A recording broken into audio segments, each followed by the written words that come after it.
মায়া মায়া মায়া, এই মায়ার জালেই মানুষ আবদ্ধ হয়ে সংসারী হয়।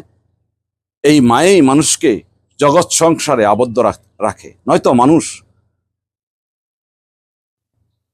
গাছতলায় জঙ্গলে গিয়ে সাধনায় বসত। আবার বিচ্ছেদ মানুষকে যত বেশি কষ্ট দেয়, মায়া তার চেয়ে বেশি কষ্ট দেয়। পৃথিবীতে মায়া হলো এমন একটি অদৃশ্য কষ্ট, যা চোখে দিয়ে দেখা যায় না, হাত দিয়ে ছোঁয়াও যায় না, শুধুমাত্র ভেতরে ভেতরে অনুভব করা যায়। পৃথিবীতে সবচেয়ে কষ্টের নাম হলো মায়া।